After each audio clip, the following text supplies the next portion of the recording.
সকাল বন্ধুরা, কেমন আছো তোমরা সবাই? আশা করছি তোমরা সবাই খুব ভালো আছো, আর আমরাও কিন্তু বেশ ভালো আছি। তো চলে এসেছি আবারও একটি নতুন ব্লগ নিয়ে। তো তোমরা ব্লগটা কন্টিনিউ করো। জানো তো আজকে আমাদের এখানে ভোট, তো সেই জন্য তোমাদের দাদাভাইয়ের আজকে অফিস ছুটি, বাড়িতেই আছে। তো সেই জন্য আজকে সকালবেলা ঘুম থেকে উঠে তাড়াতাড়ি করে মাংসটা এনে দিয়েছে। আর মাংসটা এনে দিয়ে ও কিন্তু হাতে হাতে আমায় ধুয়ে দিচ্ছে, দেখো, যাতে একটু হাতে হাতে এগিয়ে রাখা যায়, কারণ আমরা রান্না বান্না কমপ্লিট করে তারপর আমরা ভোট দিতে যাব। তো সেই জন্য ও আমার একটু হাতে হাতে এগিয়ে দিচ্ছে যাতে আমার একটু সুবিধা হয়। তো তোমাদের দাদাভাই তো মাংসটা ধুচ্ছে, তো পাশে দেখো আমার মাম্মাম বসে আছে, বসে বসে দেখছে যে পাপা কি করছে।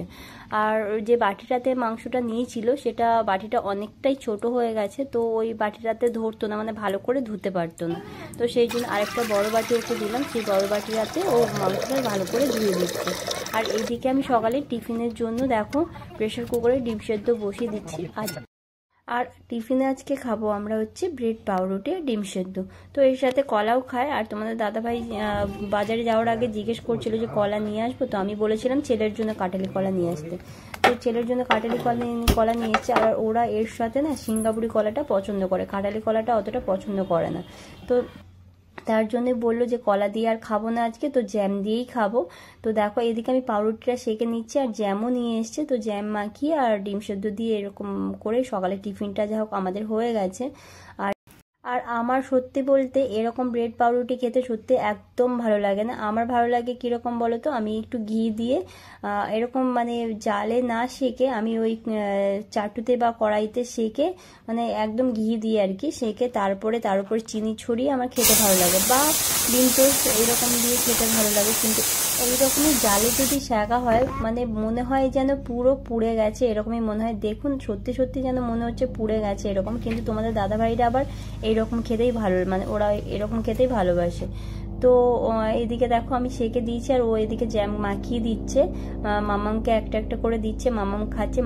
ওরা এরম ভাবেই খাক। আর আমি তো ওইগুলোর মধ্যে আজকে আর ঘি দিয়ে আলাদা করে আমি নিজের জন্য মানে করবো না, ইচ্ছে করছে না। তো আজকে ইচ্ছে করছে ওই ওই যে সেকেছি ওর মধ্যেই আমি একটু ঘি মাখিয়ে একটু চিনি ছড়িয়ে খেয়ে নেবো, এরমভাবেই খাবো। কারণ এমনি আমি জ্যাম দিয়েও খেতে পারি না, জ্যামটা কীরকম টাইপের আমার একটা লাগে, খুব একটা পছন্দ নয়। আর দেখো যেই বলা সেই কাজ, আমি কিন্তু ব্রেড পাউরুটিতে ঘি মাখিয়ে ওপর থেকে চিনি ছড়িয়ে নিয়েছি। এটা আমি দুটোতে করেছি, আর ওই দুটোই আমি খাবো, আর বেশি আমি খাবো না। আর পাশে কিন্তু যেটা জ্যাম মাখা ছিল সেটা কিন্তু তোমাদের দাদাভাই খাবে। আর সকালে দেখো খাওয়া দাওয়া কমপ্লিট করে এবার কিন্তু আমি রান্না বসিয়ে দিচ্ছি। তো তোমরা দেখেইছো তোমাদের দাদাভাই আমাকে মাংসটা ধুয়ে দিচ্ছিল। তো সেই মাংসটাতে আমি সমস্ত মশলা যা যা লাগে সমস্ত মাখিয়ে কিন্তু আলাদা করে রেখে দিয়েছি। আর এদিকে আলু কেটে আলু ভাজার জন্য আমি কিন্তু কড়াইতে তেল গরম করে আলুটা দিচ্ছিলাম। এত তেল চেটকাচ্ছিল যে আমি দিতেই পারছিলাম না। তারপর তোমাদের দাদাভাই এসে আবার আমাকে হেল্প করলো, মানে আলুগুলো দিয়ে দিল কড়াইতে। আর এদিকে পাশে কিন্তু আমার ভাতে দেখো ভাত প্রেশার কুকারে বসিয়েছিলাম, ভাতে কিন্তু সিটিও মেরে দিয়েছে। তো তারপর আমি আস্তে আস্তে করে আলুটাকে একটু অল্প করে ভেজে নেবো, আর হালকা হালকা লাল করে ভেজে নেবো, তারপর মাংসটা বসিয়ে দেবো।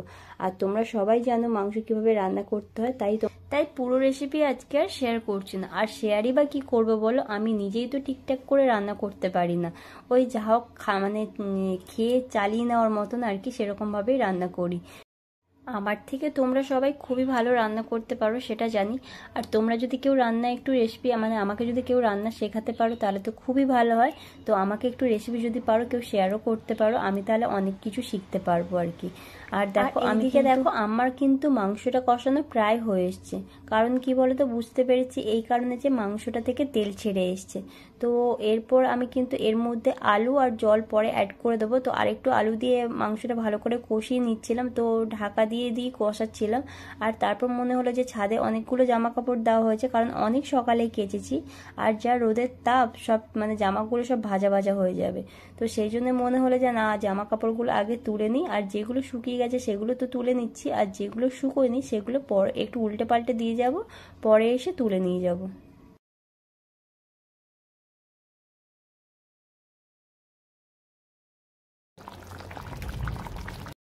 আর এইদিকে দেখো আমার কিন্তু মাংস রান্না প্রায় শেষের দিকে, মানে হয়েই এসছে। শুধু একটু গরম মশলা অ্যাড করব, গরম মশলা অ্যাড করলেই আমার মাংস রান্না কমপ্লিট। তো আর কি করব ভাবছিলাম, তারপর মনে হলো যে ফ্রিজে তো নিম পাতা আছে, তো সেই নিম পাতাগুলো দেখো আমি নিম পাতাগুলো ছাড়িয়ে নিচ্ছি আর নিম পাতা ভাজা করব। তো নিম পাতা খেতে আমরা সবাই খুবই ভালোবাসি, তো একটু পাতে যদি সামনের পাতে নিম পাতা হয় তাহলে তো আর কিছুই লাগবে না। তো দেখো নিম পাতাগুলো ভেজে নিচ্ছি। আর তোমাদেরকে বলেছিলাম না এত রোদের তাপ, দেখো আমি ওই জামা কাপড়গুলো তুলে নিয়ে গেলাম আর যে জামাগুলো শুকোয়নি সেগুলো একটু উল্টে পাল্টে দিয়ে গেছিলাম। তারপরে কিছুক্ষণের মধ্যেই দেখলাম দেখো একদম কালো হয়ে মেঘ করে এসছে। তো কিছুক্ষণের মধ্যেই বোধহয় বৃষ্টি নেমে যাবে। তো তাড়াতাড়ি করে জামা কাপড়গুলো তুলে নিই ঘরের মধ্যে বিলে দিই, কারণ এগুলো না পুরোটা শুকোয়নি, একটু কোমরের দিকেগুলো একটু ভিজে ভিজে আছে। তো সেই জন্য তুলে নিচ্ছি আর ঘরের মধ্যে দিয়ে দেবো। আর বলতে না বলতে দেখো আমি ঘরে এসে দেখি যে এইদিকে দেখো বৃষ্টি শুরু হয়ে গেছে। তো এখন বিকেল করে প্রায় মোট কথা বৃষ্টি হচ্ছে, যা গরম পড়েছে একটু বৃষ্টি হলেও বাঁচি।